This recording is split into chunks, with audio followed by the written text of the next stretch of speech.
Welcome to the 16-Ounce Cinema Podcast.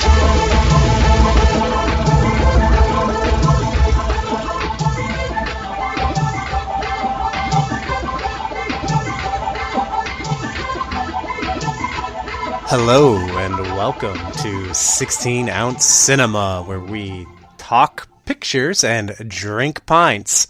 I'm TJ. I'm here with Michael. Hello. And Angus. Hi, is there any way we're supposed to be doing that, the drink pints? Because it seems like it reverses every time. Well, I kind of just forget. I get so excited to speak that I flip them around, and I almost always say that we're going to drink pictures and talk pints, which isn't going to work. I never know which way to put it, so I just don't ever write it whenever I'm putting something on like Instagram or Facebook. It's supposed to be drink pints, talk pictures. Okay. So, last episode we had a tie. So the tiebreaker, it had to be Event Horizon related, our new theme. So we picked the year Event Horizon came out. And that was 1997. Not my Before we birthday. get to our... Not your birthday. No. I had a birthday in 1997, but one day Mike will get it, and he'll understand birthdays and birth years and things like that. That was our 10th anniversary. It was what? 10th anniversary. We're 10 years old. Oh, that year. yeah. And my birthday was 11 days before Event Horizon came out. Nice. So now all the identity spooky. thieves are like doing their math to steal my identity and like refinance my house or something. I hope you get a better percentage. They help your credit out. They're going to pay my mortgage for me at a lower rate. I really love the podcast. They're like, I'm trying to help out. I'm going to steal this guy's identity and pay his mortgage, but I'm not paying that rate. Let me see if I can get him a better percentage. So, Angus, you're going first tonight. What are you drinking? What I am drinking... I had to grab it first.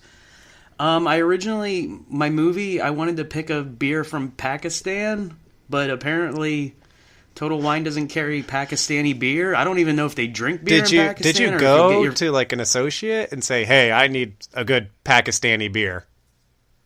No, I just looked in the section where it should be, but I just figured they don't drink beer there. Like, they'll cut your fucking hands off if you try to drink alcohol. I don't know how it works over there. I've never been. So I went for the closest thing. I got a Mexican beer.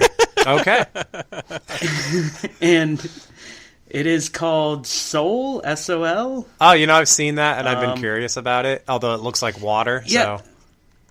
Yeah, it was fucking dirt cheap. The 6-pack was $6. So I was like, oh, this has to be good. Yeah, it's supposed to be their style of an American lager, but it was made in 1899, not this particular bottle. Damn. But... Oh, I was like, that's a 118 or 119-year-old beer. I didn't know they could age that long. They age it forever in Mexico. And to be that cheap, wow. Yeah, so I got that. All right. I'm going second tonight. So I didn't get a beer. God damn it. But I am drinking red wine. It does kind of go with my movie. Oh. The name of the wine is French, so I'm not going to embarrass myself by trying to pronounce it. And who cares? I insist. I don't have the bottle in front of me. I walked away. I looked at the bottle. I was like, I got to say this name on the podcast. And then I was like, it's from Just make 2015. something up. Okay. Poulet, Verite, Liberate, sounds like- TX, and Ferris. Ooh, So I want some of that wine. good. Sounds delicious. Mike, are you drinking beer? Yeah. I chose a beer called Love Street because I thought my movie was in New Orleans, but it's actually in Savannah, Georgia, and the beer is brewed in Texas. So none of that matters at all. I would love to be Mike because literally every movie ever would surprise me. I'm going to put on The Matrix. Oh, this is about like hackers in a like cybernetic world dodging bullets? I had no idea. I thought this was about like a guy who orchestrated bus routes. What the worst part of that is actually I chose this beer after watching the movie, and then I came to the Jesus realization Christ. I was way wrong on any of that. So either way, it tastes good. I like their IPA better, but this is just a decent beer. So What kind of Wait. beer is it? it's I don't have the bottle in front of me. I actually just opened it already because I forgot. What is that we opened okay? it What in front color of is us. it then? It looks like a Budweiser. Okay, that's It's just a great. beer. Yeah, It's just a beer. it's just a beer. So you already tried it? All right, Nope, it's in front of me. Oh, I thought you just said. all right. Well, I Let's- have a 6-pack, so I've drank it before. Oh, okay. No. I still waited Okay. on mine, but that's cool. Yeah, I haven't gotten into my wine yet. All right, let's drink up, fellas. Oh, God damn it, I hate this bottle opener. Oh, this is always the best part of the podcast when it's just silence and us fidgeting around. I loudly swished because it's wine, and I felt that would add to the episode. I meant to swish it's where. a little citrusy. There we go. That's my. All deal. right. A little This wine citrusy and is. brewed in Texas. I go first. Yeah. Yeah. It's like a better Corona. Oh. That's it. Well, my wine is balanced and slightly sweet. And to answer TJ's earlier question, the bottle itself says it's Kolsch style. I don't know what that means. Ooh, I like Kolsch. Yeah. All right. Well, there you go. Yeah, that has like kind of like a yeasty spice to it. All right. Yeah, I don't know Yeah. what that is. All right, well, let's talk about movies. Yeah. We watched some movies, all of us. Angus watched two movies, I and he did was watch telling two us movies. about one, and he said, well, this might be I a little hope it's- heavy. Wait, yeah, And then he did said you- the other one was boring. So did we go heavy or boring tonight? We went heavy because he has a beer from the rape capital of the world, Pakistan. So Well- I think we went heavy. Oh, no. All right, Oh, hold no. on. If I was gonna go with that movie, I'd have to pick beer from Britain or England or whatever the fuck they call it, because that okay. was where that movie took place. Okay. Can you at least enlighten our listeners to I- the movie that you didn't pick? I planned on that because I always make Okay. my so whenever I describe my movie, I always go into this like fucking 4-minute backstory of how I came to my movie, and today's no different. You're gonna get an 8-minute one because I have to describe both movies. Oh, so you practiced it for timing. Awesome. Yes. Well, It was 20 minutes, but you cut it down to 8. He left out like 2 rape scenes. He's like, well, those rape scenes weren't pivotal to the story. They there were were just s- gratuitous. There were some that just didn't need to be there. You're just like, all right, yawn. She gets raped again. Okay. Oh, I've seen movies like that. the movie. Here we that go I- again. Oh God, I don't want to do this. I Okay, I then was don't. going. No, I have to. So the movie I picked. Fuck. I really feel horrible about this one. I should just review both. The movie I picked first was called No Child of Mine, and the reason I picked that was because I just went through YouTube and just typed in 1997 full movie, and I just looked for something I didn't ever hear about. So I saw that. I saw some Leslie Nielsen movie I've never heard of, but it was Ooh. vague. It said 97/98, so I didn't know if it would count. Oh, But it was like some kind of family movie. And then the last one starred Eric Roberts, and he was taking on aliens. That would have been my choice. I wish I'd chose that, but I was like, all right. you didn't choose that one? No. In the end, no. Can I ask if the title was Dead End? No, I don't believe so. Okay. It Okay. was I'll the explain something. why I ask later. Oh, God. Is that your movie? That'd be awesome.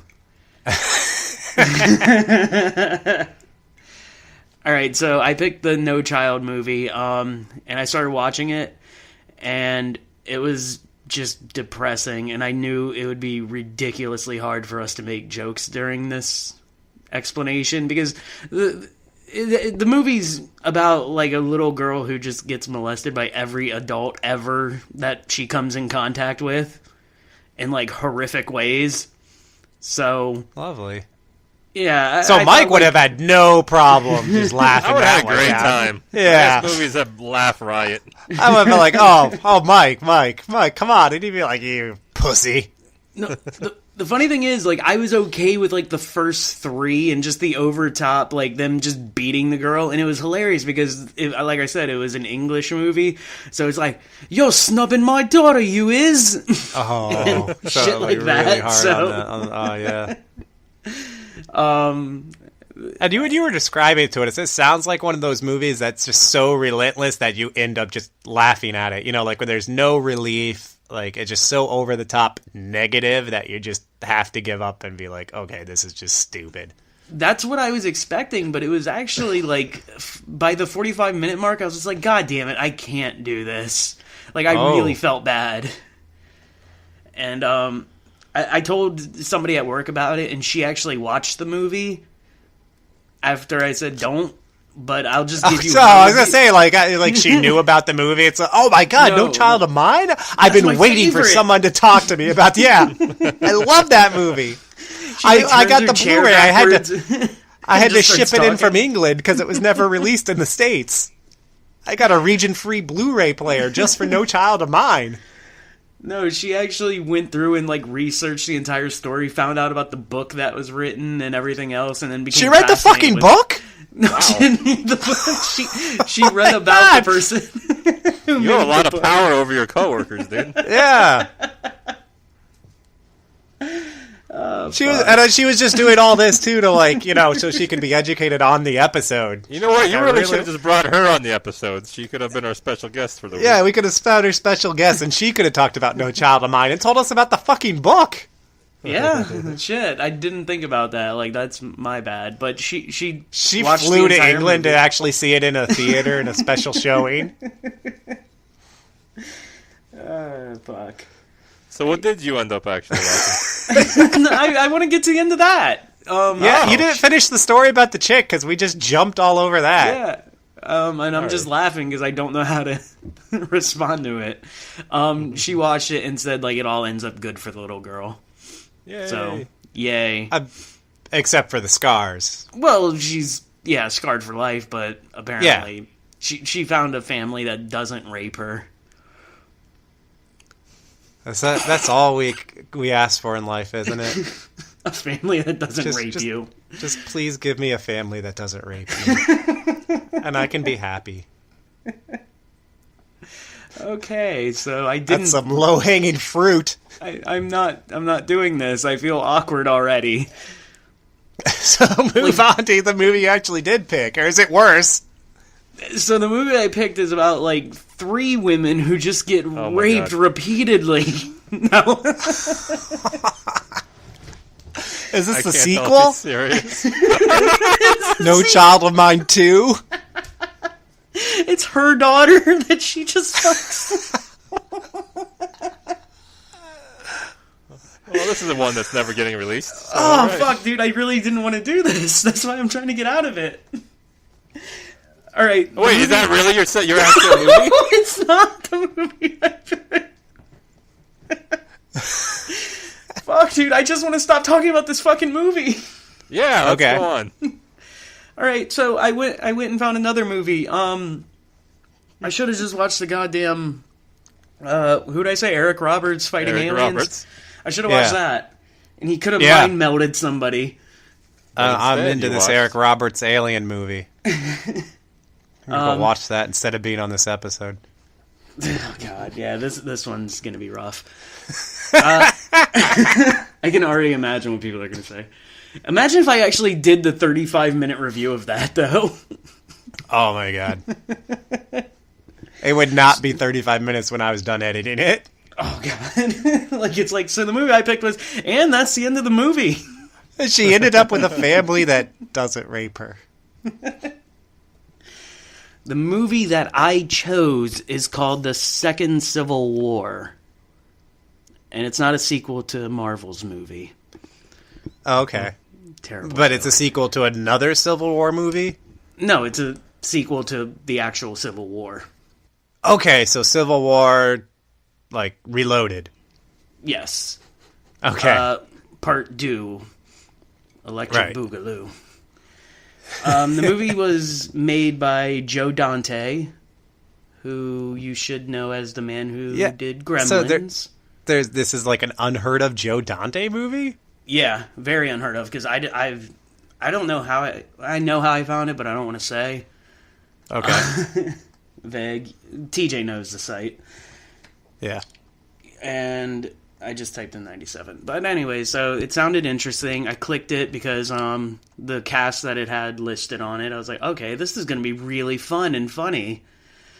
I start the movie, and it is made by HBO Pictures, which I didn't know that they actually made films. I thought they only did documentaries and shit.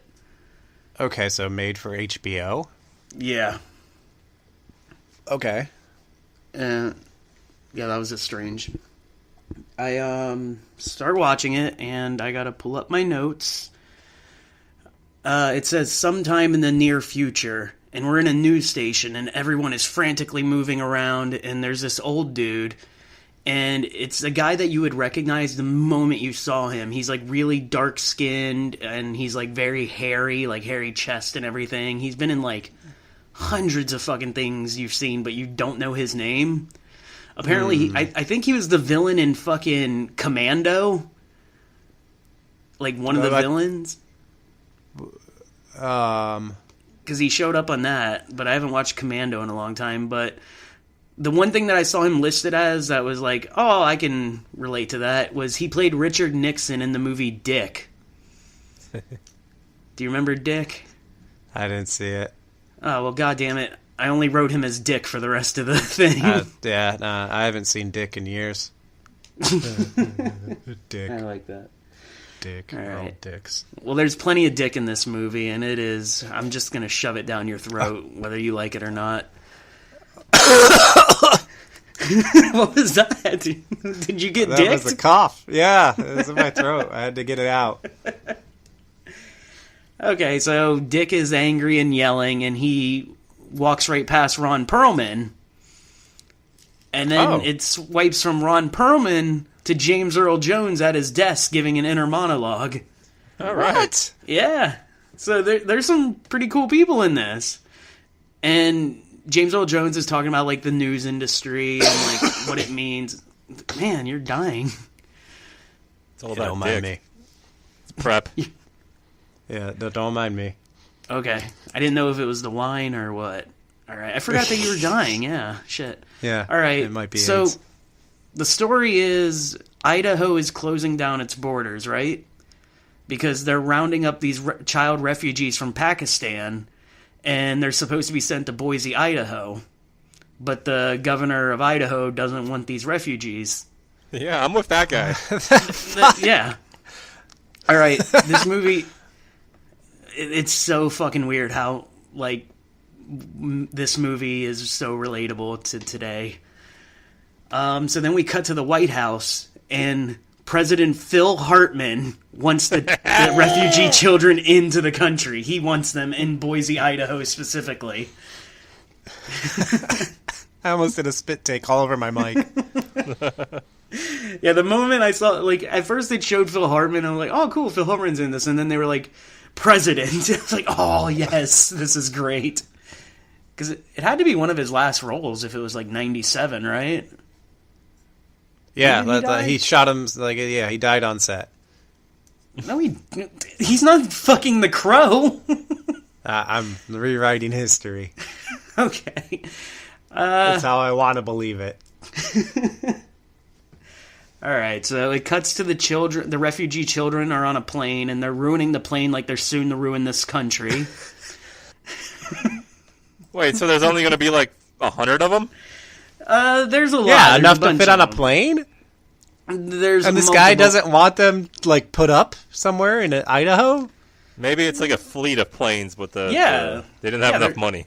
Yeah, all right. There's Okay. supposed to be more planes, but they don't show it. Yeah, like it's an Okay, HBO budget before like they had Game of Thrones. Okay. And they want them to land the plane at a certain time, The guy who runs Trying to the news sneak into station. Boise. Well, the thing is, like, they know that this is going to be the biggest news story of the year because the governor doesn't want the fucking refugees there, and everybody else does, and the news network is really into wanting the children there, very left leaning about that. But it's not really that they're left leaning; that they just want the ratings, so they want them to land the plane during prime time so they can get the ratings.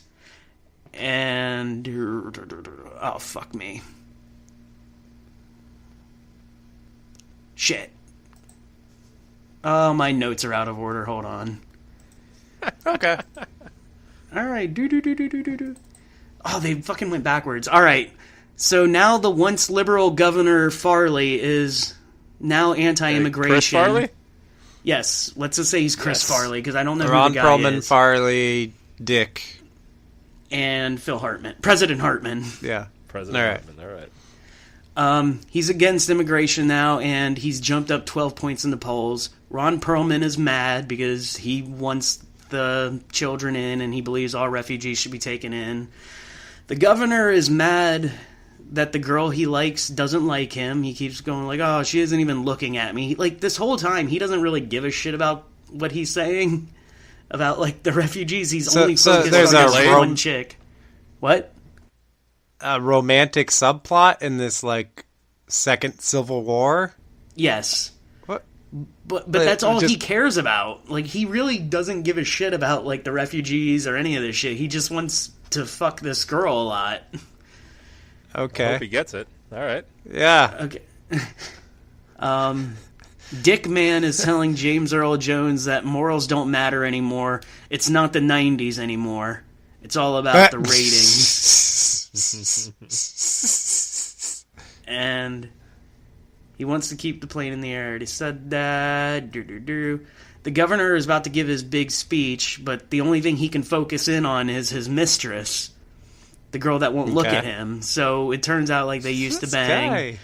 but now she's mad at him. So he gives his anti-immigration speech, and the plane lands, and the news station is cutting to the children getting off the plane and trying to make it look sad. So, like, when he's talking, it's like, oh my god, look, he doesn't give a shit about these children.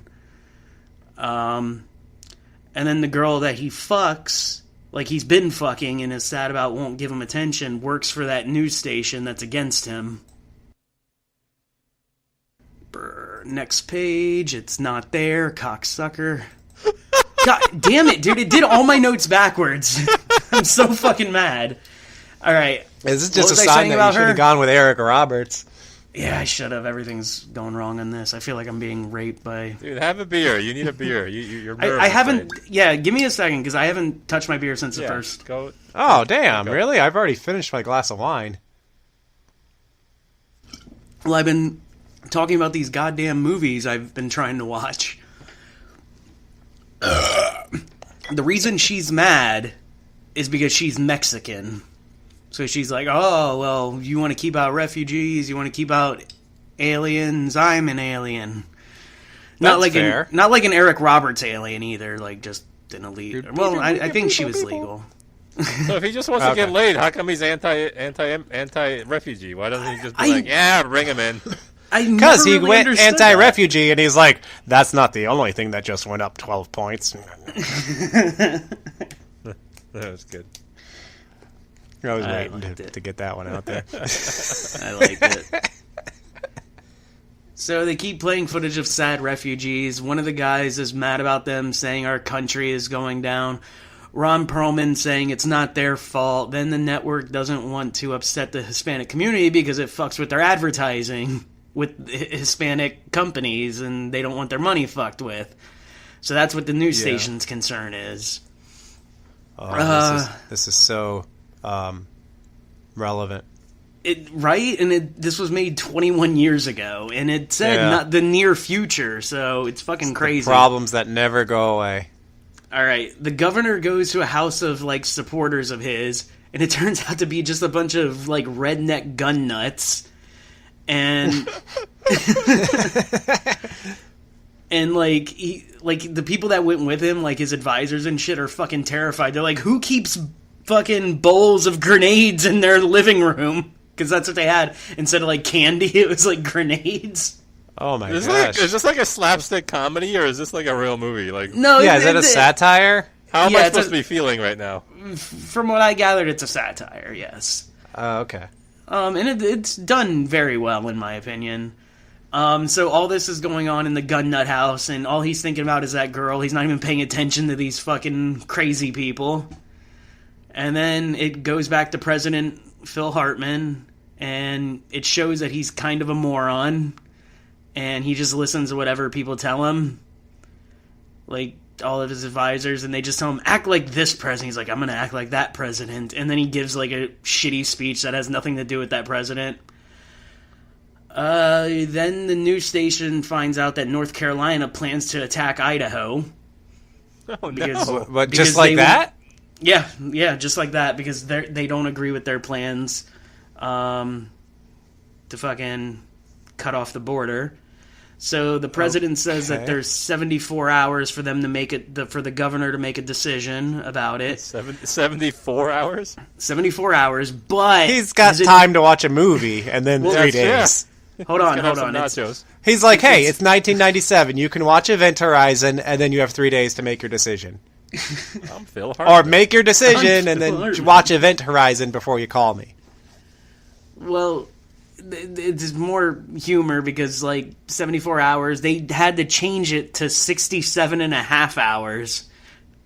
And Oh. President Hartman said that live because his advisors told him that he can't do it at the 74-hour mark because All My Children is having a special episode that night, and it'll take all the audience away from him. Because it'll be one of the biggest episodes in history. It's going to be bigger than MASH. So and then like everybody at the fucking station was like 67 and a half hours. What the fuck? Ron Perlman he didn't get it and he was just angry. Where are we at? Oh, I have so many notes open. So now Dick is serious. This is prime time. No one can get home. This is all about ratings. He asks who do they have at the border, like watching the border, like one of their people. And it cuts to Dennis Leary drinking and watching John Wayne movies outside. I was going to say, it's the 90s, so they have to include like someone watching a movie on TV, and I was so curious what movie that would be. So it's John Wayne. But it's Dennis Leary watching, too, which is just fucking pure 90s. Yeah. And the guy who's his fucking cameraman is the old guy from Gremlins, who's another guy who's in like every single movie. Yeah. And the funny thing is, I thought he was the guy who is the main fucking news guy, but he wasn't. Like, I thought they were the same guy for the entire movie. So a tank pulls up and crashes into his TV, and then the tank driver isn't part of the army. He's part of the Idaho National Guard. And the governor is talking about succession. Like, succeeding from Yeah. the America. I would Yeah. too if North Carolina fucking said they were going to attack me. Get Yeah. the fuck out of this country. Yeah. So the Idaho people are shown to be like this is right? Like, the Idaho people support it. They don't. Well, they support the anti-immigration. They don't want them in their country. Okay. And the rest of the people are mad because they're like, no, fuck you. They have to. The thing I don't get about this movie is why these kids have to go to Boise and only Boise. Could have went to Hawaii or North Carolina. They're- But all these other states that are like mad at All Idaho these places that are won't willing to 'em. take them. Why not just send them like, oh, Boise doesn't want them? We'll send them, to Charleston. Yeah. Phil Hartman Right? doesn't know what he's or doing. Charlotte is or what I'm whatever, saying. wherever those North Carolinas. Yeah. Shouldn't have a reality star as a president, is what this movie says. Yeah, okay, yeah. Phil Hartman. Yeah. Star of the show, my wife shot me. On set. One of the best that VH1 ever had. Hi, I'm Troy McClure. Keep your fucking children out of my country.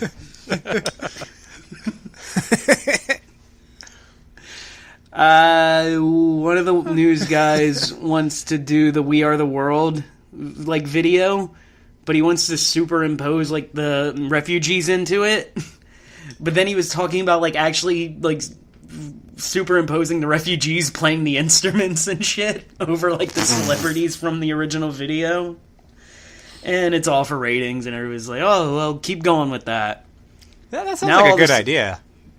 Well, now all of a sudden, there's tons of Mexicans crossing the border, like just into Idaho. No, into Texas. Like they're just flooding over, and that's why I picked this beer. All right, they're all bringing it. Did they show the beer in the movie? Yeah, they hold it up and they're like, "Sol, 1895, 1899."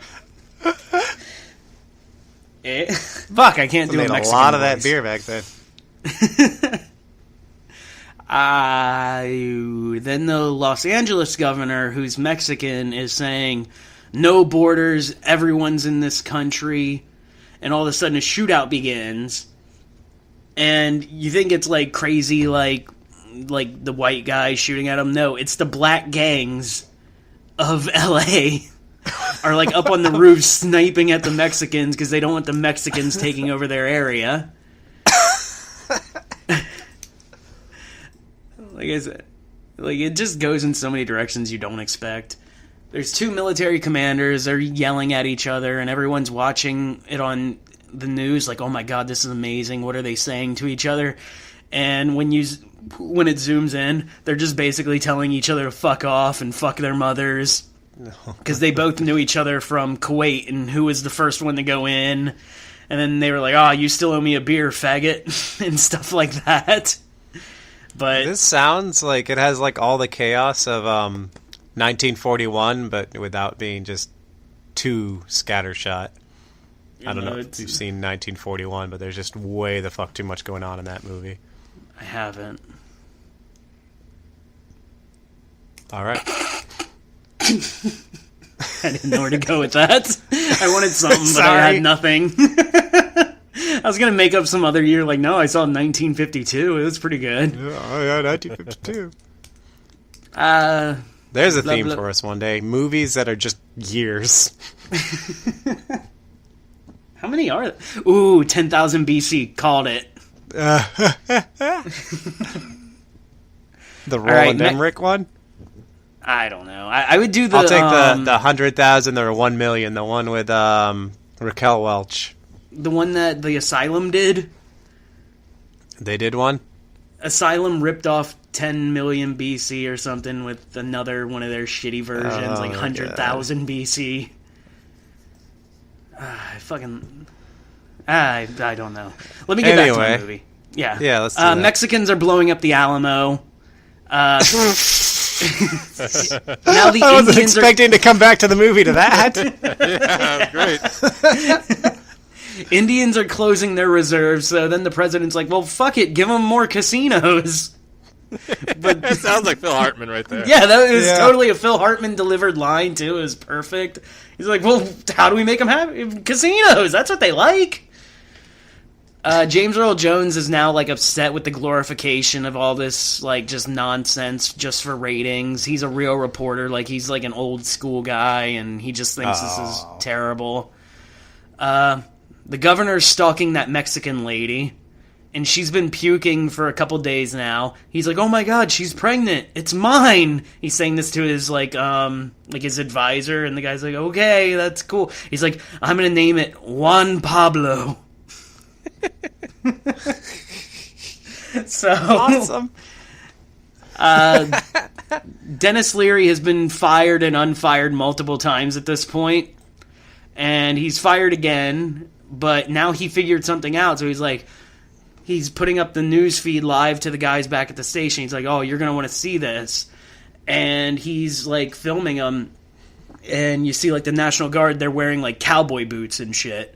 Well, it turns out the National Guards were sent there from specific other states. So now those states are getting involved Like, there's 11 states that are against Like Idaho now. They're infiltrating Idaho? Yeah. Oh, jeez. Okay. And then back up Idaho secretly? Is Florida involved? No, they didn't show Florida. I know Carolina was one. There were some others. And then Rhode Island shows up, but their entire National Guard is all Asian. Is that accurate? Is that accurate? I don't know. Let's go to their website. From the movie, I'll just say yes. They're all Asian in Rhode Island. Yeah, it must be speaking to something. Let's just say we've learned something, and that Rhode Island's National Guard is predominantly Asian Americans. No, actually, they're just Asians. It's just taken from Asia. That's all that exists in Rhode Island is Asian. Oh, no, the Chinese. What did I tell you about the Chinese? You know, that new Red Dawn, closer than you think. They're supporting closing the borders, the Asians, because they've worked hard and they don't want more Asians coming in to ruin shit for them. I'm almost done, I think. The Statue of Liberty is blown up. Oh. Aw, I thought you were going to say, like, brought to life, like Ghostbusters 2. Yes. No, that would have been so great. And it just starts She's like, she kicks up her skirt and just kicks out all the immigrants. It's like, ah! I'd want her to just start scooping up refugees and throwing them. She has like Cyclops eyes and just she blinks at them and they just fucking disappear and fire and hailstone. Just fucking chomping out a huge cigar. I'm excited. Mike's had this dream.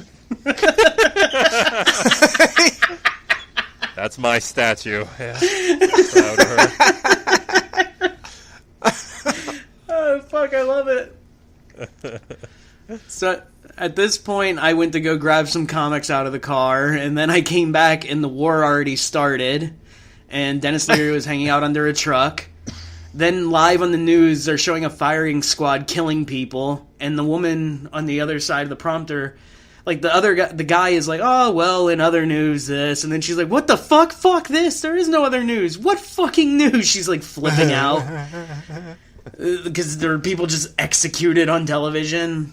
And somebody gets into the President Hartman's advisor's ear that the governor, the Idaho governor, is going to secede in an hour before he's supposed to make his announcement. And then at that point, President Phil Hartman is just like, well, fuck the orphans. I don't care anymore. This isn't going to happen. The war continues. The reporter goes live on about the report, and he gets shot live on the air. Everybody's just like, oh my god, this is fucking insane. What's going on? James Earl Jones? No. Just some guy that they had in the field. James Earl Jones never leaves the They station. couldn't afford for him to go on location.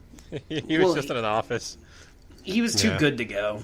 Like, cause there's this whole backstory about, like, his wife being sick and stuff, and his whole thing was, like, he was gonna be home in time to cook her breakfast. And then at the end he does.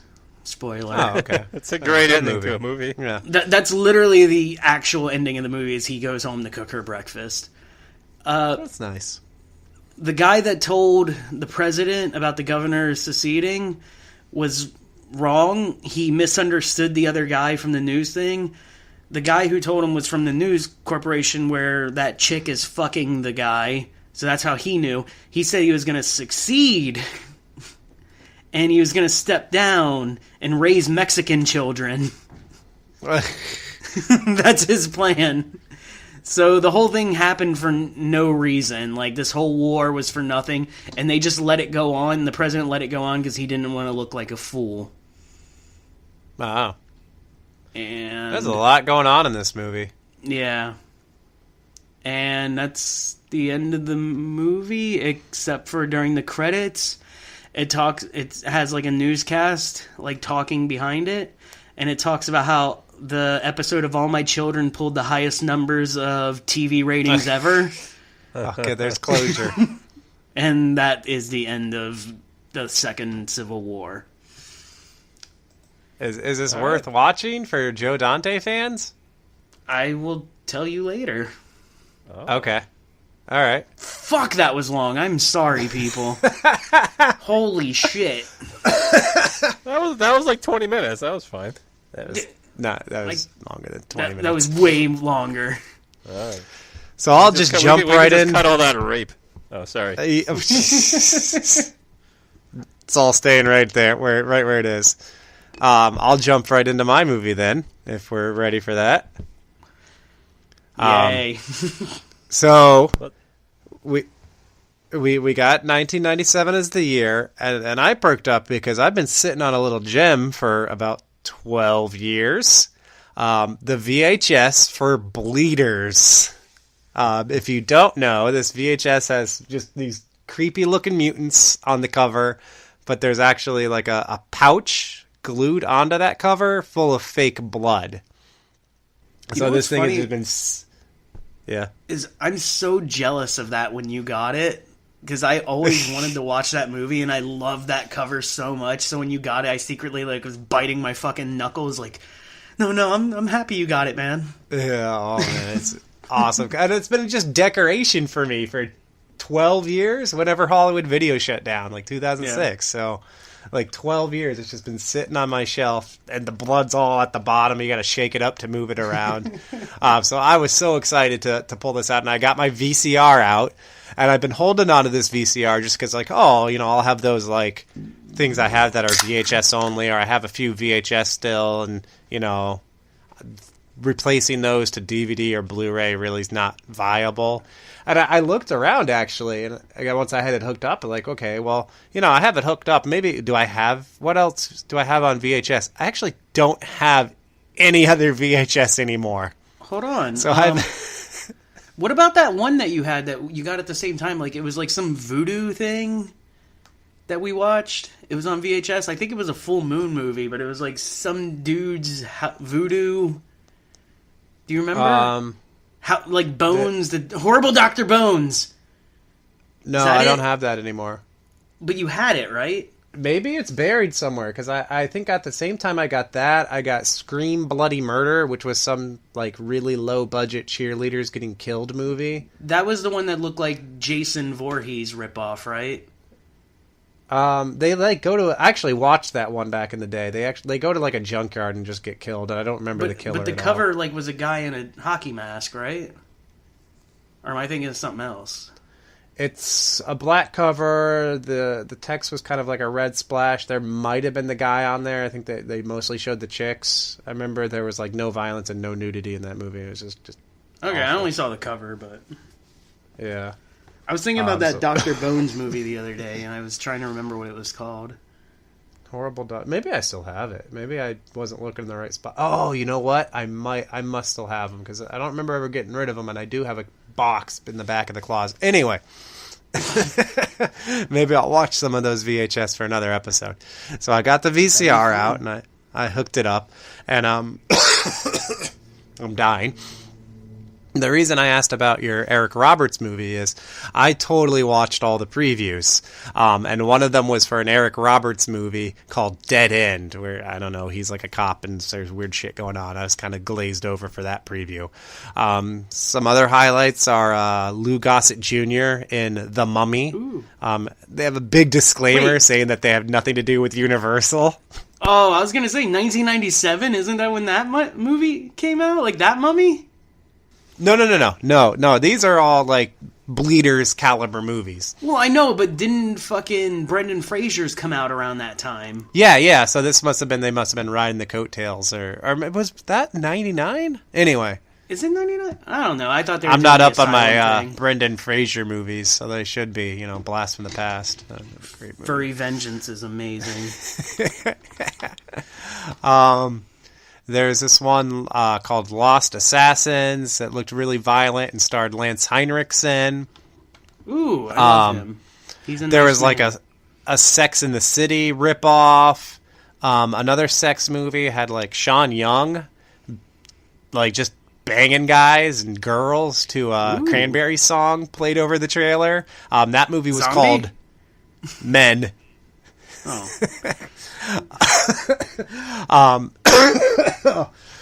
And their cocks, and their Yeah, just like that. I should add that this copy of the VHS I have is hard subbed with Spanish subtitles, so I had that going the whole time, even for the previews. This is going to make for a terrible episode, me coughing. The highlight of the previews, though, was a movie called Champions, which is like this guy going through like a death match kind of thing to save his brother or something, and that starred Danny Trejo and Ken Shamrock. What? I have to see that. Yeah, so that was the highlight. All right, hold on, really quick. Can I interrupt? Yeah, I just went on YouTube and did 1997 Eric Roberts. yeah, And it says Dead End trailer 1997, which has a whopping 636 views. now it's going to have 638 after this episode goes live. me and All Mike. our 3 listeners are going to go watch it. But the movie I was referring to is called The Shadow Men. Okay. So if anyone wants I to hope watch that movie, it's your called that. coworker who bought that rape book goes and finds this Eric Roberts movie. Both of them. She watches Dead End and The Shadow Man to tell us what they're about, and she watches that Lou Gossett Jr. Mummy movie just for. She glosses over Champions though because she wants us to be able to use it for an episode. She doesn't even know I do a podcast. What? So unaware. So you basically just told her about a rape movie with no Like, context? out of nowhere, because I was explaining to somebody else who knows about the show, and then she overheard, so then I just started explaining this horrible rape movie. So this is just eavesdropping. Yeah. And then she I guess she was in. people's ears perk up when you're like, "Hey, rape, rape, rape, rape, rape, rape." She's just like, "What rape?" She just assumed you were hitting on her, actually. She's got a crush on you now. Mike, It's like, that fucking guy, he's something about him. I like his masculine energy. She went out and bought the fucking book. That's how much she fucking likes it. Oh, shit. It's not what now she's I wearing, can't- it's what she's previews. reading. I can't cut any of Angus's talk now because now those jokes won't have context, so we're stuck with it. It's 10 minutes about his rape movie. Oh, God. No, damn it. it's I not actually really- what she's wearing. It's just what she's reading. That's what's gonna get her. Okay, so Bleeder starts out. You have like some narration, and you see like in the 1600s, so basically this noble family. They all had anemia or blood disease, and there were these there was this one noble lady who like was obsessed with herself and liked to get it on with herself. But she also had a twin brother, so like she would bang her twin brother because it was the closest she could get to having sex with herself. God damn it, this is my movie. The movie says first that. movie. That's the closest she could get to having sex with herself was her twin brother. So then there's like this kind of lousy softcore scene to like haunted house music, and then there's a guy painting them fucking. And then, like, the king decree, they don't show the king, the narration tells you. The king says, "Hey, no more of this incest stuff." So they flee to the new world where they can go continuing having incest. Like, that was it? They're just like, no Wait, incest. the King we're of done? England said no to incest? The king of France, yeah, he's like, France. you don't be banging your brother. And so they're like, well, we'll just go to America because that's We'll come cool to over America, there. yeah. Yeah. If only the now we- Statue of Liberty was there at that point. They went to Boise, yeah, Idaho to do this. Yeah. No, they seem to go to Maine because that's where the movie picks up, is somewhere in New England. We're now in the modern day. These people are on a boat, and there's this guy. The best I can describe him, and I put this in my notes, is Falco. The Rock Me Amadeus dude. Nice. So he's got like these glasses on, this funny coat. He doesn't have the crazy Rock Me Amadeus hair, but this guy's Falco. So I'll call him Falco. So he's on a boat and he gets a nosebleed and he has like these weird flashbacks and like seeing like cemeteries and shit. And the chick that's with him, who like she's kind of his nurse and maybe his wife. I kind of didn't pay enough attention to figure out exactly, so I just call her Nurse Wife because I also didn't pay attention enough to get her name. So he has some medicine, and she's like, "Oh, let me get him his medicine." And in the like shuffle of him having his weird attack, the medicine gets kicked off the boat, and then the guy in the boat, she's like, "Hey, where's the medicine?" And he just goes, "I'm afraid it's gone, lady." Just like that. That's his exact delivery.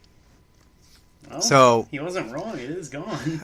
yeah, so he just like, I don't really care. This guy might be dying. I'm afraid it's gone, lady. And it was ADR too. It was even more out of place. Yeah. So you're dealing with ADR and fucking hard fucking subtitles Just in another language. ADR. What's ADR? ADR is when the sound on set was no good, so they go later on in the studio to record it. Additional And, dialogue recording. They dub it in. Jesus, that's rough. It's pretty much, it's always noticeable even in good movies. Like, yeah. so they get to the dock and they've kind of stabilized him, and then this chick Alice gets them a ride on another boat to like go to this dock where a doctor lives. And so they kind of go off, and we get a shot of these kids are in their basement, and they have like an autopsy table, and they put their dog up on it, and they're like, okay, it's time for your autopsy, because I guess this is what kids Like do a in live Maine. dog? Is they play they don't do anything to it. They're just like, instead of playing doctor, they're playing autopsy with the dog. And they get shoot out. The thing about playing doctor is you're just trying to finger the girl next door. You're not. Not Come here, cutting chick. the dog open. Dissection. And the dog is like not having it. The dog is the best actor in the movie. The dog's just like, oh, fuck this. I've seen what they do on this table. Don't finger me. I think like the director showed the dog beforehand, like, hey, this is the fucked up shit that goes on this table. So like the dog would know to be prepared to perform. They had the dog's eyes like Clockwork Orange watching the videos of what happens on that table. Of dogs getting chopped up on this table to get the best performance out of the dog. I didn't catch the dog's name in the credits. I forgot to check. Ah, fuck. I wanted to see this dog in more movies. Maybe it's in that Eric Roberts movie. Or in Champions. Every movie he's done. It was Eric Roberts' dog on loan to Bleeders. So as the kids get shooed away, a girl sees something in a vent. So some, nice little suspenseful foreshadowing. So now we go back to Falco and Nurse Wife, and they literally just barge into the doctor's house, and the doctor is Rutger Hauer. So like what the hell? This is like Maine hospitality, I guess. You just storm into anybody's house. And so he's kind of just shows up, not like, hey, what the fuck are you doing in my house? He just kind of wanders in like, I'm old, I don't care. And they're like, are you the doctor? And he's like, not anymore. As if he had like some I'm a hobo with a shotgun. Yeah. He says it like... So is this guy still looking for his medicine or something? Yeah, he's still looking for medicine. Jeez. And Howard says not anymore, as if he had some sort of like really bad like doctoring trauma. Like, oh, I used to do that, but not since And the I started accident. fingering all these dogs. Yeah, I lost my license. And then they stop and kind of have like a conversation with them, and the nurse wife, like the type of movie this is, the nurse wife horribly flubs a line, and that's still there. So she like just stutters and stumbles over a line like me talking about this movie. We then cut to a mass exhuming of a cemetery. They might have said why in a dialogue. I'm really not sure, but they're just taking up the cemetery. But they're finding out that bodies are missing. And then we go to just a car scene where you can't hear any of the dialogue because of the noise and the music. It's that kind of movie. But were they supposed to be saying something? Oh yeah, no, they were having a conversation, but it was the audio was so fucking bad that you couldn't hear them at all. What about the subtitles? Did it tell you? I should have learned Spanish. You're right. Fuck. They were just like, hemoglobin. Hemoglobina, because that's the title of the movie in Spanish is Hemoglobina. Falco and Nurse go to like a little like bed and breakfast hotel. There it turns out that they're in town because Falco found out he was born there, and he's like searching for his family or trying to find out, a little bit of the truth about himself. And so they're kind of out and about talking to the townsfolk. They meet a chick who sort of hits on Falco. And then there's like some chick just sitting on a stoop drinking whiskey, and Nurse Wife is like, hey, maybe she can help. And then there's like a quick cut to her just slamming whiskey. And I'm like, why would you think this person could help? I like it. Whiskey used to be medicine, so that makes sense. Yeah. And then there's this quick little scene where the hotel owner, so the chick who got them to the doctor, her name is Alice, and the hotel owner is Alice's mom. And so there's this quick scene where Alice's mom, for whatever reason, thinks Falco's not going to pay the bill of the hotel.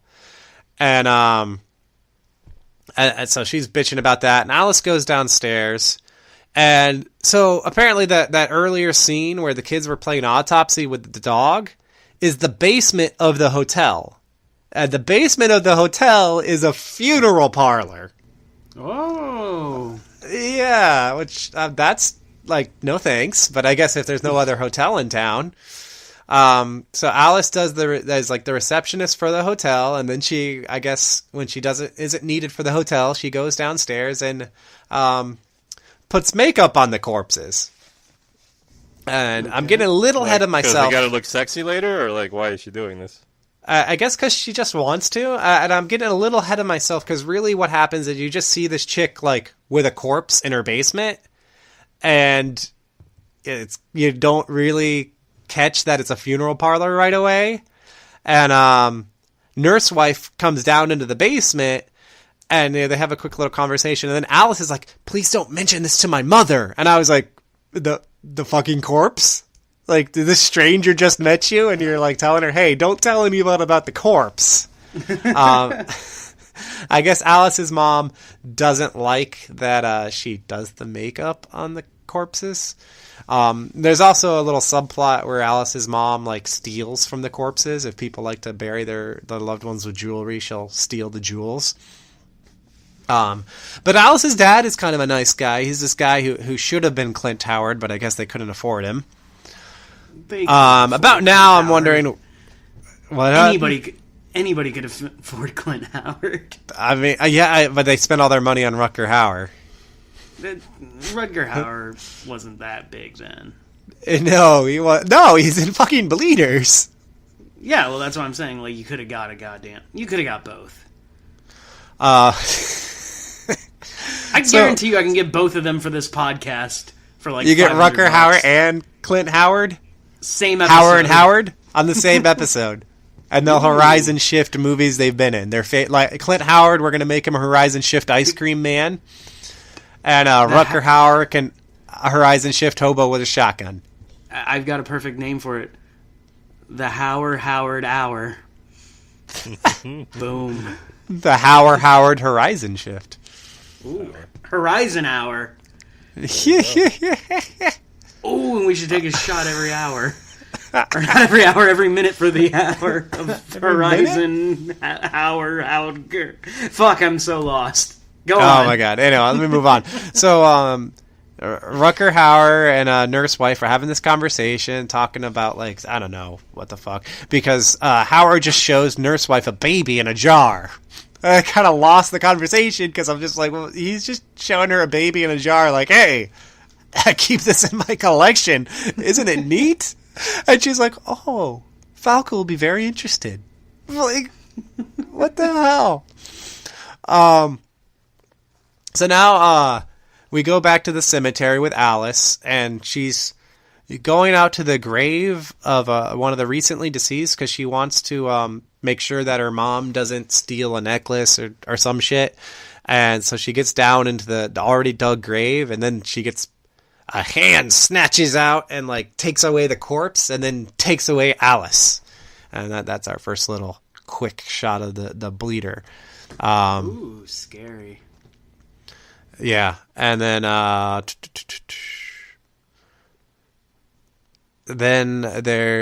we get to this. The bait shop chick. That's the chick earlier who's sort of hitting on Falco. She opens up a box and there's just randomly a bleeder in it. Just like a full fucking bleeder? Or, like yeah, how big was in this a box? box? Like a crate. Oh, okay. Like I was just expecting So- like a little tiny box and just the bleeder. Yeah, they don't fully show the bleeder yet. You just see its mutant little face, and then it like kind of runs off, and you don't get full shots of it. And it like jumps in the water and gets killed by a boat motor. Fucking terrible way for it to go. So Yeah, easily. and then how Clint big are the Clint bleeders? Eastwood. They're like half the height of a normal person. Okay, so like an elf kind of. Yeah, they're pretty like they actually don't show them too much, which is a really good plus for the movie. Not just because don't show too much of the monster, but they're not the best looking. But I actually really thought they were creepy because like they have their funky mutant face and they had the fucked up arms, but then like basically instead of having the lower half of the body, they just had the actors like in a potato sack on their like sitting cross-legged inside of it. So they just had this like chunky bottom part. That sounds With awesome. no legs, and they just kind of like scuttle around, like cross your legs and then try to get around, and that's what the bleeders do. And they also All right, kind of hold like on, swing. I'm I'm a bleeder. I'm a bleeder. I bleed. Hemoglobin. Joy says hemoglobin. Hemoglobin. Hemoglobin. That was fun. I We turn insist into that all of our Mexican listeners. bleeders. I don't care if you're driving right now. Cross your legs, try to move, and go bleeder. Hemoglobin. I can do this all night. This is great. Fuck Boise. Mike's not doing it. I don't think Mike's What? here. He hasn't made a sound hear in me? fucking 4 minutes. Can you hear me? I can now. Oh my god! I thought I was making really bad jokes for like 5 minutes. I realized I was on mute. Dude, I thought you were gone. Yeah. I thought you I quit was the like, show. damn it. I thought you quit the show, but were nice enough to let the stream go so we can continue without you. Did you do the Hey, quit. bleeder thing? Actually, I was doing it, but then I was like really confused why nobody was listening to me. So I was just like, all right. We didn't get to hear you do it. Do it now so everyone can hear you say, I'm a bleeder. What? I was actually trying to figure out what the hell is wrong with my mic as you were doing it. So what the fuck am I supposed to do? You're supposed to sit cross-legged, then try to move around and go, I'm a bleeder. I'm a leader. Do it in There Spanish. you go. Hemoglobina. My testicles popped a little bit doing that. Oh, that's good because that leads into my next thing. So Clint, not Eastwood, Clint Howard, puts the bleeder in a bag and brings it to Howard's house. And Wait, like, is just, Clint Howard again, in this? No, Oh, it's not him. Okay, I got confused. no. The character's name is Hank, and I'm just going to call him Oh. Clint Howard. Oh, okay. So I Clint thought he was in Howard it. brings Rutger again. He just barges into his Must have been a house. big fucking bag. Yes, it was, and it's just bloody and nasty. And he just barges into his house. And it's like, here we Was it like go, was it like a Ziploc bag or a black bag? like a potato sack. Oh, okay. Yo, I got that bleeder for you, yo. You need a dime of bleeder? I'm a bleeder. No. So Rutger Hauer puts it on an autopsy table, and then, like a fucking little pervert kid, just keeps poking at the penis. Oh, god damn it. It's just a shot of it, Rutger Hauer poking the bleeder penis, and then he Like, like a lifts lot? it up. Too much. Wait, he lifts the penis up? He lifts it up, and he's like, "Oh, it has a vagina too." And Rutger Hauer says Please the tell me line, he does it. "It's a functional hermaphrodite capable of having sex with itself." Does he make No, it have he- sex with itself? No. Like, Like, just I mean, imagine after all that taking the Yes, dick. it starts poking moving. and prodding, yeah, he should have just poked it in there, like. Like, he does it with his tongue sticking out. Like, this is awesome. I used to be a doctor. And so This is now what the we implication, they I actually wrote no more backstory if I can help it, but I should probably give a little bit more backstory. They're starting to kind of tell the story that like Falco is descended from bleeders. So the implication here is that maybe Falco has a vagina. Ooh. Yeah, and actually his name is Falco Strauss. Strauss, named after the composer. I thought that was funny because he looks like Falco. Rock Me Amadeus, and named after a composer. Rock Me Amadeus is meant he wanted somebody to pound his fucking hermaphrodite. Yeah. I said hermaphrodite. Like, I fucking lisped it. So,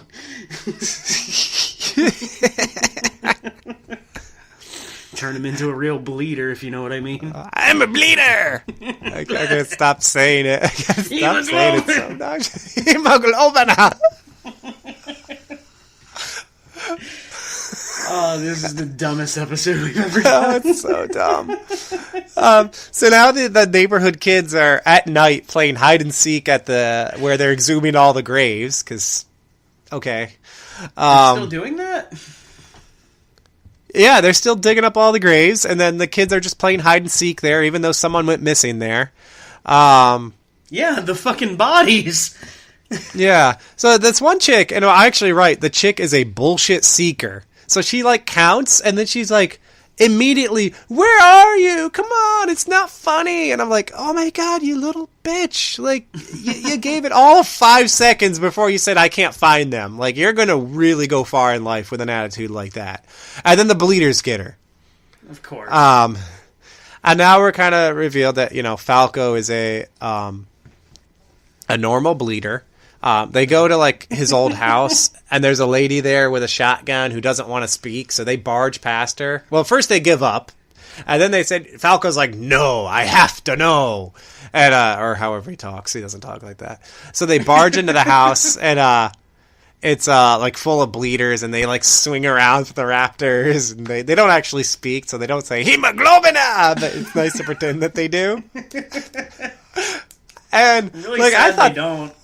I thought they were actually pretty hideous. Like, I mean, if you probably got a really good look at them, they'd be laughable, but you don't get a really good look at them. And, like, I thought they were disturbing, at least in their body shape.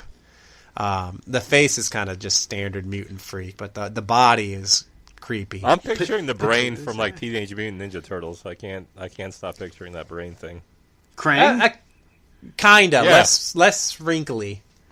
All right, cool. Yeah, and then, like I said, that weird chopped off bottom half that's all chunky and funky. And then a storm rolls into town, so that means we get a whole lot of just stock storm footage, probably from the local weather channel. It's almost atmospheric. And now Rutger Hauer just kind of he's kind of like looking for the little girl, and he accidentally just stumbles into the bleeder's lair, and then like guitars echoes, and he just starts like shooting his gun, and there's a great shot of a bleeder eating a kid. So that was one of my favorite parts of the movie. And it turns out that the bleeders they live in underground, so they're sensitive to light, and they have tunnels all underneath the town. So Rutger Hauer decides everybody needs to get to the lighthouse. To be safe, so they're rushing the whole town in the middle of the storm to the lighthouse, and Falco, because like he's got problems or whatever, he's dying. He's turning white. He's very sweaty. We get another shot where Rutger Hauer just has to show this baby in a jar again, and I don't know why, just thrown in there in the midst of everybody evacuating, and then we go to Falco. He's alone, like in an upstairs room, and he's naked. So you get like a good shot of the Falco butt. The dude's got a nice butt. He starts admiring himself in the mirror to the point where he starts jerking off to himself in the mirror. And then Nurse Wife shows up. So they have a sex scene there. It's again, softcore, kind of lousy. Although Wait. She She interrupted his jerk session to yeah, have she sex. did. That's so Yeah. gross. Yeah. I'm mad. This one's really well directed because it's kind of like a teenage boy who's really excited he got a chick to be topless in his movie. So like as many shots as possible are all tit. Like not even like her and she's naked. It's just like zoom in boob, and then like a little bit of Falco. So they have sex and then they cry. I don't know why, but they just cry. Jesus Christ. Like, I'm sorry, but every time you say Falco, like, I had to actually look him up. Because I was like, I wonder what he's doing. I didn't realize he's been dead since 98. What? Yeah. Falco's I been didn't get dead that. since I looked him up to make 1998. sure that I was like, okay, this guy looks enough like Falco to me to keep calling him Falco the whole time. He died right after this movie. So he did this I don't- movie and it killed him. I don't think that's any kind of coincidence considering what happens to Falco at the end of this movie. Ooh, I can't wait to hear. So now everybody's getting to the lighthouse, which is on top of a hill. And there's actually a really cool shot of the bleeders as they're all kind of like shuffling and not shambling, but like crawling and creeping their way up the hill towards the lighthouse. I actually wrote, because it was like disgusting and disturbing. I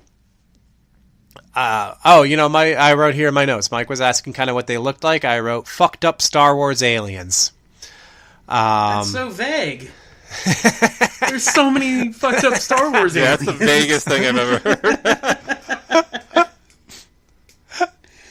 You gave a better description with the potato sack bodies. Like- Yeah, so I already described them, so I actually didn't need that. All right, fine. I was wrong. So naturally, they're using the lighthouse for safety, but the lighthouse loses power. The bleeders take out the floor, and a bunch of people just get pulled away. Nurse wife is one of them. That chick I mentioned who was slamming whiskey earlier, she's one of them. Right before she gets a nice little death one-liner. Her death one-liner is "No fucking way." I like And and then she like stabs one of the bleeders with a knife, but then she gets her own throat slit. Oh. So now Rutger Hauer swoops in to save the day, and he rescues the nurse wife from the bleeder. But then Falco shows up and stops him from killing the bleeder.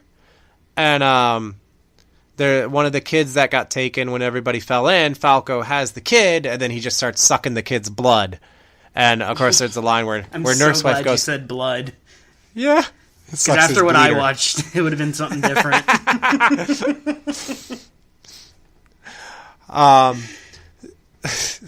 So Falco is gone native with the bleeders. Nurse wife says, "Let's go home," as if she wants Falco now that she watched him suck a kid's blood.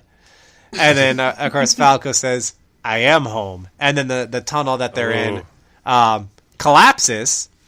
And now in our final shots, we learn that the nurse wife is pregnant. So, she's got a bleeder in her. We got a bleeder! Hemoglobin! And then down in the tunnels, Falco meets the Bleeder Queen, which is just like a grotesquely fat hillbilly with like a woman's face. And it's his twin sister. And so even though she could have sex with herself, she welcomed him. That was some narration at the end. And then we have like far away mystical music with like mystic vocals with like this Mid-Eastern flair. Actually, the guy who wrote this piece had a piece on the Kill Bill 2 soundtrack called The Chase, which I didn't listen to, but that's it. And then Bleeders was over, so I hit stop and I rewound the tape and put it away. Well, please be kind. Yeah. Can I say one thing, though? Like, if I would have reviewed my first movie, both of our movies could have been easily called Bleeders. Oh, no. Solid. Shit. So I wanted to watch something where I say less offensive stuff here on this podcast. So I decided to watch a movie I decided to watch a movie where Kevin Spacey plays a Kevin homosexual. Spacey? Kevin Spacey plays a homosexual murderer with a penchant for young men. So And it I was think shot I made in the New right call. Guinea. So you picked another very relevant to today movie. Very much so. This movie was directed by Dirty Fucking Harry, which is awesome. And I didn't know that. I didn't know he directed it till I got bored in the middle of it a little bit. And I started Googling around. I was like, hey, all right, Clint Eastwood. I imagine Dirty Fucking Harry is like an actual porn director name. That would be a great director's name. I thought that's actually what it said on the credits, like directed by Dirty Fucking Harry. Fucking Harry. just a grimace to it. Basically, the first 40 minutes of the movie didn't need to happen whatsoever. God, dude! It's basically Clint Eastwood. He was very happy behind the camera, and he played a bunch of weird bird noises, and he cinematographed all over because it's in Savannah, Georgia. So there's a lot of birds and a lot of green shit. I thought you were saying like Clint that. Eastwood was making bird noises behind the camera. Like he was trying to attract Kevin Spacey's attention like he's a little baby for a picture. Kevin Spacey! I mean, I don't know how they make bird noises on camera. It actually might have just been that. He's an expert bird caller. The name of the film is... I love how Midnight well you do in the that. Garden of Good and Evil. Yeah, you're really good. Those are actually pretty Great pretty bird much how the caller. bird noises Well, I'm did, yeah. also on a bird calling podcast. Oh, wow. Yeah, You never shared that with us. and a botany podcast. I really like knew to you talk were a about. botanist, so... I have a passion for hibiscus and a strong dislike of bougainvillea. I don't know what that second one is. those, I'm with you. those are. I don't they, like things I don't They have the understand, so delicate I'm with purple you. flowers, but they're really nasty thorns, and they grow enormous. But we'll save that for the pints and potted plants podcast. Where you don't drink on that one either. Yeah, you don't. Yeah, put well, bougainvillea yeah, in that's a like pot, that's like a pint of tea for him on that one. So yeah, okay. The name I of the drink my film greens. is Midnight in the Garden of Good and Evil. That's the Oh, I've heard of that one. Yeah, and so after Garden of Stone, this is my second film that starts in a cemetery, and the title is also about a cemetery, which is cool. You love gardens. I do. Yeah. I love gardens and cemeteries. It's my thing. He's gonna pick so his there- next theme. He picks is gonna be movies with garden in the title, and then he'll pick one like fucking Magnum Force.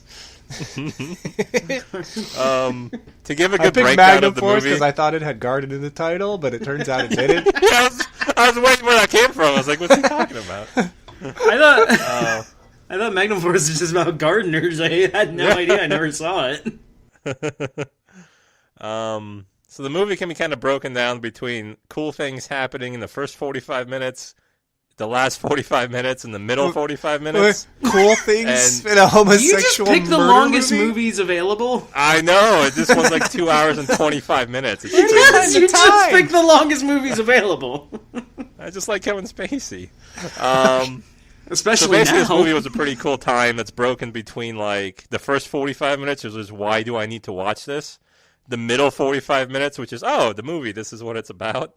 And basically the last, which is the conclusion of the movie, which sucks because it's just a courtroom drama like Perry Mason. It's basically just an episode of that. That's what I'm watching here. Sir, have you fucked these kids? I'm gay. Sorry. All right. Trial over. So we see a large black woman wearing a voodoo dress yelling at a squirrel, and this is how the movie starts. Yes. Then it pans to a homosexual John Cusack, who later turns out is not a homosexual, which was very confusing in the movie. Okay. As he's kind of walking down the street, and he checks out this really young man who's working on a car, and they share this look between them, and then so I was like, oh, okay, John Cusack's gay. Then he's introduced. So you just profiled this guy. You're like, I don't did. know I how he walks. profiled. Yes, I did. The movie He's actually introduced- doesn't make him appear to be gay at all. He's just like, he's gay. He looked pretty gay, I will say. So, After checking out the hot young guy, he goes into a house and he's introduced to a lawyer, where John Cusack takes his sunglasses off. Then the camera pans away from him, and then he takes his fucking sunglasses off again because the editor is a fucking moron. It made me very angry. He was distracted because Clint Eastwood was in his editing suite going.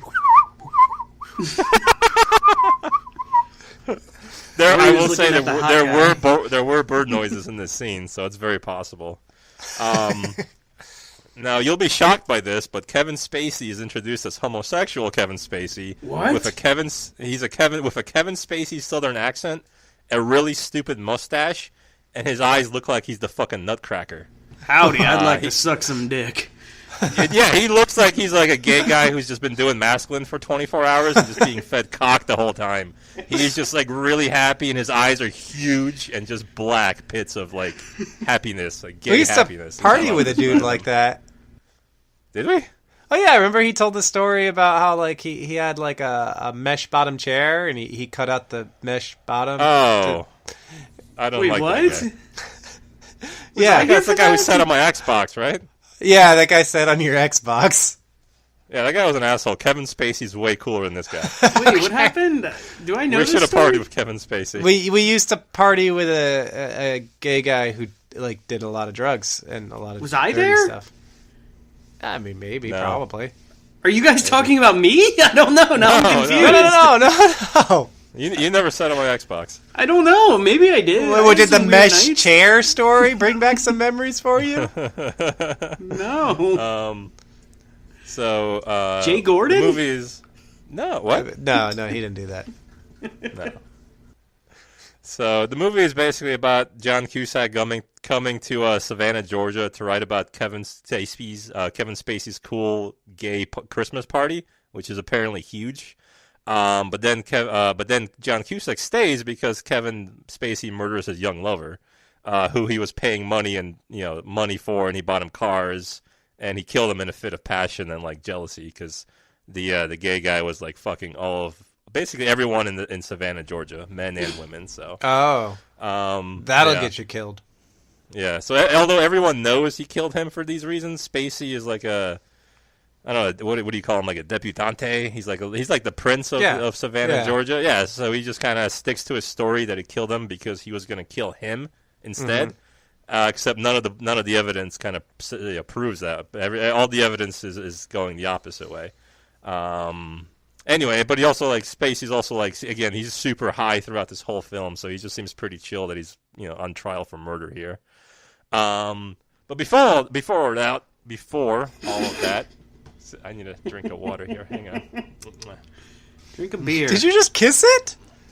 I did. I needed to smack my lips. They were like stuck Smack to each other. my I didn't know what was lips happening. Let's see. You have to the do that birds throughout made the me- rest of the episode. At least it got me to not do hemoglobin anymore. I'm just gonna whistle instead. I'm impressed. So the Christmas party comes up, and we're introduced to these the kind of crazy people in Savannah, Georgia. It's these two old drunk women who talk about how their husbands killed themselves with the same caliber gun while waving it in the air drunkenly, and everyone is just like super charmed about this, except for Cusack because he's from like New York and he's a liberal, and he's like, "Oh, don't wave a gun in my face!" Whoa, which I thought was very fair. I think that was very fair on his part. Oh, and then Spacey shows Cusack one more cool thing. He shows him his cool collection of stuff, and one of his things is Child porn? no, kind of actually. He shows him a pair of scissors that was used to cut off Rasputin's cock, and he calls the pair of scissors delicious. And they were, I guess, a really cool pair of scissers. I thought you were going to say they were delicious. Yeah. I've been to the party, museum. After the party, Cusack turns down gay sex from Spacey and leaves. So that was the end of the party. So Spacey kills the kid, and we have a trial, and the trial is really boring, and nothing happens. And this goes on for an hour. And I'm not going to talk about it because we've all seen a jury movie or something, and it's all the same bullshit. So, was it the Usual Suspects? Yes, it was. It was Kevin Spacey. The Usual Suspects. I'm sorry, I had to throw that in. I was waiting for bird noises too. That's why I didn't continue. Damn! I missed my cue. I'll edit it in. Perfect. So this movie was based on a book, and a lot of the characters either play themselves or are based on real people in the town. Okay, like Bernie. Yeah, like Bernie. Bernie did that.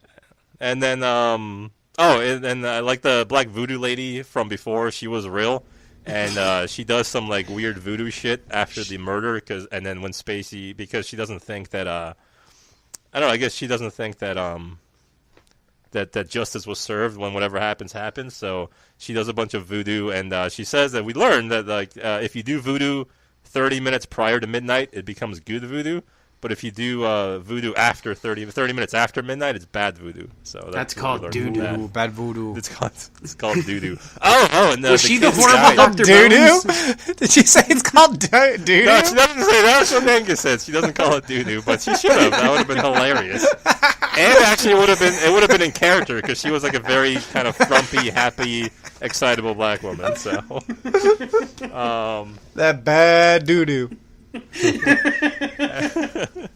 And the kid who's dead, the dead kid is actually his name is Billy, and he's actually played by Jude Law, which wow, he's famous. Okay. Yeah. He plays him like a 50s like slick back character from a dancing movie. Like what are they, like a greaser? That's kind of what he plays him like.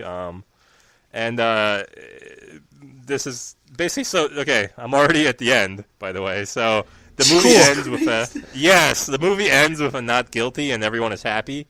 And the problem is that like Kevin Spacey told Cusack the truth that Billy was gonna like shoot him with the gun, but Billy's gun jammed, and so like Spacey shot him and executed him, which I didn't understand because he could have that was a reasonable reason to shoot the guy. So, but instead he made up this whole like lie about it for some reason. And the movie ends with Spacey getting a heart attack and dying after being found not guilty, and that's my movie. Oh.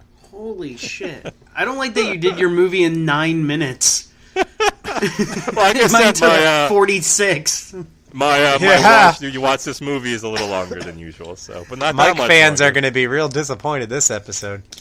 I know, because usually we have the most fun with his. No, we had a good time, but like I didn't have anything to say besides that. Like the trial was literally an hour of the 2 hour and 20-minute movie. So you didn't like this 3-hour movie? I actually liked it a lot, but like the trial was boring. It's just not anything and then, to really talk about. Then there's just nothing to talk about. It was just like a TBS movie from 1997, which is when it came out. It's just continued on for a while. Now, the reason the why should I watch this movie bit's going to be all the like some of the good parts. All right, let's get right into that. Yeah. So our best bullet points. Angus, what do you got for your movie? Which one am I talking about? Let's do the one you second did. Civil War. Okay. For obvious reasons, we talked about it. Like, that movie is so fucking relevant to what's going on today. Like, it's insane to watch that, like, something made over 20 years ago is, like, still an exact issue going on to this day. And done in, like, a pretty comical way, you know? And it shows both sides of it, why both sides have their points and why both sides are wrong in their points in some cases. So I thought that was really fucking fun and fascinating that, like, he pretty much predicted that shit. Like, Joe Dante, like, he should have, like, when this year, like, he should be promoting the shit out of that. Like, hey guys, remember when I fucking called this? Yeah. And, like, just get, like, some fucking attention, because when's the last time you heard of fucking Joe Dante's name? Except for the goddamn Gremlins thing that's never coming out, part 3.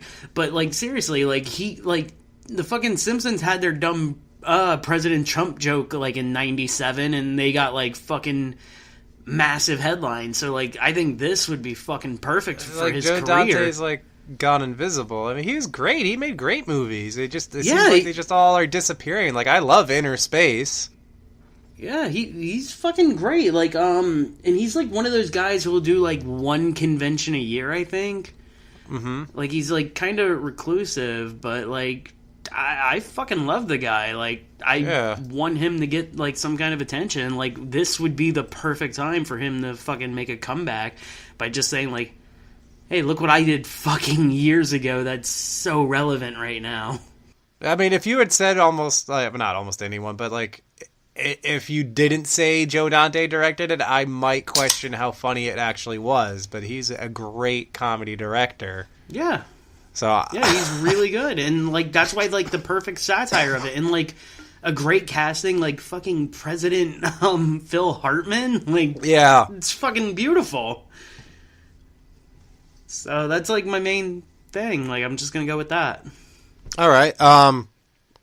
So for Bleeders, now this isn't my selling point, but I did want to say, because I didn't actually say if I liked the movie or not, that it is a good, like, bad horror movie for when you're in a mood for a bad horror movie. It's not one of those ones that, like, is going to frustrate you or be, like, overly boring. There's plenty to laugh at in it, but the Bleeders, I actually, like, found hideous and enjoyed them.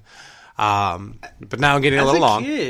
As a kid, I always wanted to fucking rent that movie, man, because of that cover, and I just cover, never man, did. That cover is and I really regret it. I regret it because promotion. It looks fun.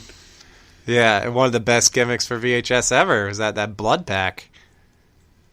So my actual selling point is just one line. In this movie, Rutger Hauer has a funny little mustache. That's it? That's it. That was pretty good, though, because I pictured him with a mustache, so that you did really good of visualizing that for me. No, I need more detail in the mustache. It's what color was it? Like the shape? Almost I need everything. not quite like a pencil mustache, so it's long and narrow and dark. Oh, So it's not a I John was picturing Waters. like a Hitler stash. No. I would say Hitler stash. Well, I don't know why I pictured that immediately, but I did. No, it's best Like just hear his described as mustache a and instantly funny hears little Hitler. mustache.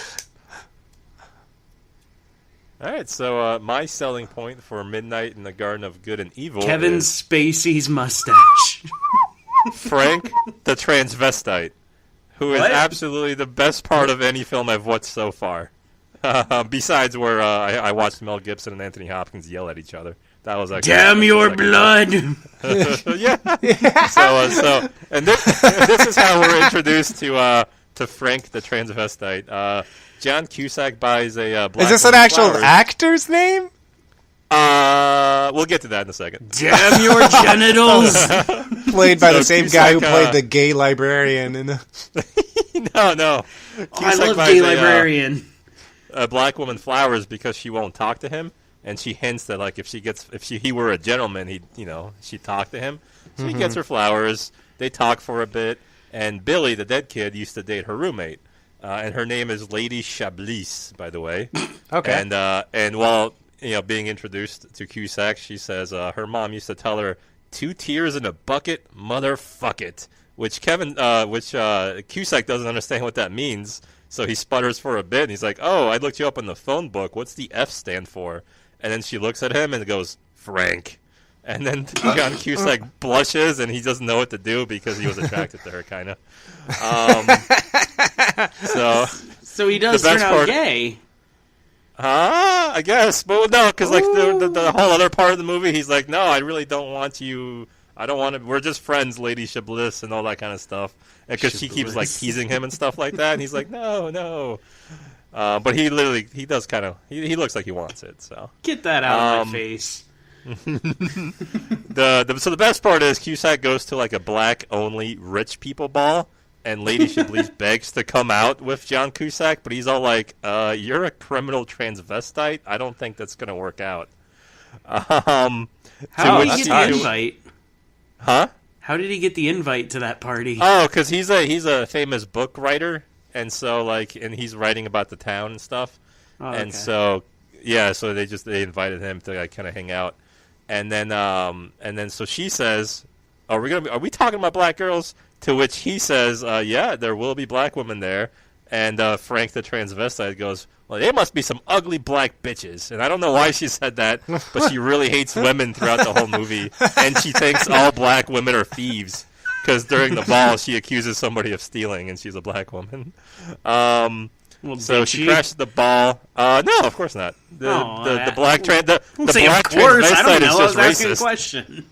Oh, the Frank, by the way, is black, and she or he is also racist. Oh, okay, so. yeah, that would have been very informative. She starts crashing. She crashes the ball and starts messing with everyone and making gay jokes and thief jokes and sex jokes. And everyone is really kind of appalled because they're rich, but they're also kind of like, hey, this is kind of fun. And then they start dancing to La Bamba, which is great. And it turns out that Lady Chablis is actually the real Lady Chablis, and they just let her act as her own self in the movie. So, Frank the transvestite, aka Lady Chablis, is my selling point. She was fantastic. Did they actually write any lines, or just say, "Hey, go for it"? I don't know. It seemed like her part was completely different than the rest of the movie. So I assume there was sounds that way. There was some ad-libbing in there. Huh.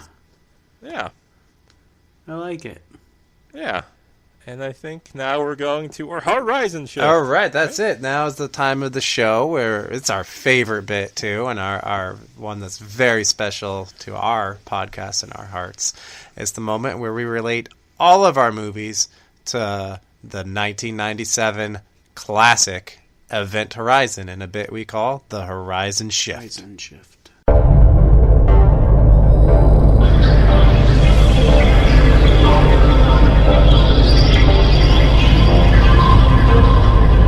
I don't know how long I should go for because Mike always interrupts pretty quick. Yeah, I almost fucked up. I was like, oh no, don't do it. I was waiting for him to do it, because he has this nervous tick where he has to hear something. Ah! Yes. Okay, so my Horizon Shift for this week. I'm gonna have two of them. Oh. So technically, with my first movie, that little girl really went to hell. That's all I'll put. That's all I'll say. She really went to hell. A living hell she was born into. You're right. Second movie. This one's a little harder. There's two different factions, right? The ones that want to just discover new things, which I'll say is the refugees. They want to discover the refugees? No, the refugees want to discover new land so they can have better lives. Okay. Yeah, okay. They're kind of scientific-y. And then there's the They're one... nerds? Nerdy Sure. Pakistani orphans? Yeah, Pakistani nerds. I don't know. Okay. I didn't think this through, motherfucker. I finished the movie fucking 2 hours ago. Second one. Shit. Forgot where I was. Yeah, they do that, and then, I don't know, the governor's fucking Sam I like Neill. the first one. He's an asshole, and he wants them to live through hell by not being in Boise, Idaho, which sounds like hell to me, but who am I to judge? I don't fucking know. I only read about Boise in books. No, I haven't. I'm not lying. I'm lying. Right. I've never heard of Boise. All right. Go ahead. TJ? Yeah. So I was starting to work with Rucker Hauer because I was like, that's a good starting point. But then I noticed something about Bleeders. You guys know who Dan O'Bannon is? Names ring a bell, but no. Right. He has the That's why I was like, funnest that name name's- ever. What? He has the most fun name ever. I mean, it could have been Dano Banano Man. That's not. No, Dan just O'Bannon. silly. Yeah, I saw that, and I was like, that name does seem very familiar. I should know that name, and I'm embarrassed that I didn't because so he wrote Bleeders, but you might know his work on. He wrote Total Recall. He wrote Return of the Living Dead. He wrote Life Force. Now we're getting closer to space. Fuck. But back in the 70s, he also wrote Alien and John Carpenter's Dark Star. Wow. So he is like granddaddy to Event Horizon. Sci-fi Not horror, only yeah. that, but I don't know if you guys remembered, we agreed that Dark Star is the movie we're pairing with our watching of Event Horizon this year. I did remember that, yes. I So- forgot the name of the film, so That's glad my you just shift. reminded me. Fuck. Dan that was O'Bannon good. sounds like an MTV Real World cast member from like season 7. This is super hunky. He's the one that nobody likes either in the house. Yeah, he always wears a stupid what is it, like the thing on his head that's not a hat, but it's made like a of visor. Visor? Yeah, visor. Upside down visor. Yes, Ah, fucking Dan O'Bannon. O'Bannon. I gotta say Dano Banana Man again. That's good. Okay, I got it out of my system. Otherwise, I'm gonna be doing Hemoglobin, Dano Banana Man. Damn. So, That fucking whistle is made. that was I'm shocked you haven't been doing this your whole life. It's crazy. I looked Maybe I out my won't be window able to to see if stop. there was a bird. Alright, so my Horizon shift is as always hell related. In Event Horizon, obviously the ship goes to hell and brings back hell, and the black voodoo lady who yells at the squirrel makes it very clear that whenever she's doing voodoo, she's opening up a portal to hell. So Ooh. just like Sam Neill's character, things could have gone very wrong, and that's my it. Horizon shift. All right. All right, so all the cards are on the table. Let's cast our votes. Angus, you went first. Where are you going? Shit. Me and Mike picked two movies that are kind of topically funny and things like that. So I thought that was kind of cool because mine's the whatever, and then his is Kevin Spacey and being Yep. gay, hilarious. But god damn it, dude! The Bleeders movie, I have wanted to watch for a while. I didn't know Rutger Hauer was in it or Clint Howard, so that's I've pretty had cool. the I've had the thing for 12 years, and it says Rutger Hauer right on the cover, and I see it every day because it's on my shelf as a decoration, and I forgot. I picked up the case and looked at the back, and I was like, oh, Rutger Hauer. But I think where you really sold me though is that final fucking Horizon shift, that movie that you brought up that we're gonna do, Dark Star. the Dark Star or whatever. That's fucking crazy. Yeah, I was like, oh, Alien, okay. Then I saw Dark Star. I was like, holy shit. That's fucking insane. So I have to go with Bleeders. All right, so I'm in between. I'm gonna hem and haw, even though we're already way over time. Because I I would was time brief for the limit. first time ever. I would like to see another Joe Dante film. Although, he's got Phil Hartman, although the rest of the cast I could, take or leave. And then Mike Ron on the other Perlman? hand over there. What? Ron Perlman, Dennis Leary. Oh my god, Ron Perlman's in fucking Leary everything. sucks. And, Dennis Leary was Dennis- actually one of the better parts of this movie. I hate Dennis Leary, but Dennis he was Leary actually really can good. be funny. He's the best part of Ice Age. I'll give him that. Asshole. He's better than John Leguizamo in Ice Age. I'll slap your face if you ever see Bam! it. But then, yeah, I love John Cusack. I think you guys, when we lived together, I was still watching all his fucking horrible direct to DVDs. I've given that up since, but I still have a special place for John Cusack. I enjoy Kevin Spacey, but then there's all that courtroom shit. Mike made this thing that seemed 4 hours long.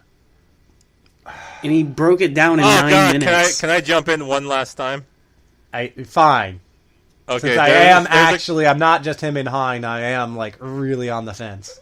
there is a character in my movie who has 4 to 5 very large flies tied to his body with string, and he walks around town with it, and he's even on jury duty with the fucking flies all over his body, and the judge has to be like, you got to get those flies off your body before you come back, and then he's like, that's fair.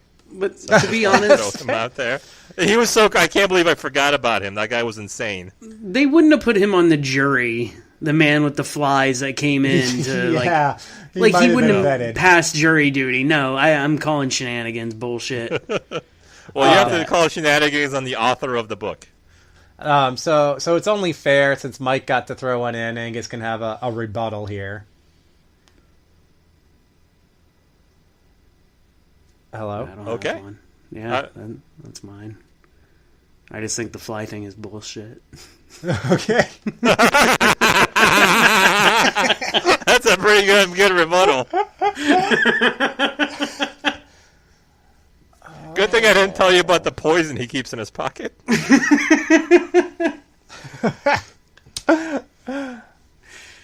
Oh, and Frank the transvestite. That sounds like a gem of a movie moment, and I really like Clint Eastwood's direction. But I gotta face it, an hour or 45 minutes of just shit that I'll want to fast forward, that just sounds like just dumb to put myself into that. So I'm giving it to second Civil War. I'm going Team Joe Dante. Because I want more Joe Dante in my life. Well, I'm glad you went with Angus's film because I wasn't looking forward to a three-way tie, and I am also voting for Angus's film because I want to see Phil Hartman as the president. All right. Dude, Phil Hartman as the president was the best part because it's not a character, like him playing a character as the president. It's Phil Hartman as the president. Yeah. It's Yep. fucking fantastic. Ah, shit. I wasn't Do you have expecting a to win theme this one. I'm ready, so or happy. Are you gonna sit on it? You have a theme? No, I think I got a theme. So what is it? Well, with your movie Bleeders, it got me thinking about something that I've been wanting to do. Bleed! Hemoglobin! I just cut my wrist right here now and die on this show. Oh, that'd be great audio. You got to get it in your will that, like, when you die on the episode, Jesse has to get us the audio so we can complete the episode. I texted her. I was like, if I win, I might die tonight, so you gotta come in here and save this file. right. No, I want to bleed. I had a coworker who wanted me to watch this shitty movie, and I've looked for every reason not to watch it, but now I think I can because of this podcast. Okay. So my theme will be vampires. Oh, thank God. I thought it was going to be, like horribly specific to only shitty movies. No. I think I'm the one who picks all those horribly specific themes. I'll be very open with the subject, just vampires. It can be comedy, Holy like shit. Dracula Dead and Loving It. I don't give a shit what you Oh my pick, just as God. long as it's I'm vampires. gonna watch those fucking new metal vampire movies. Oh, Vampire Lestat. maybe I'll dust off my hammer. There's some lesbian vampires I haven't watched yet. Oh, those Hammer horror ones are fucking fantastic.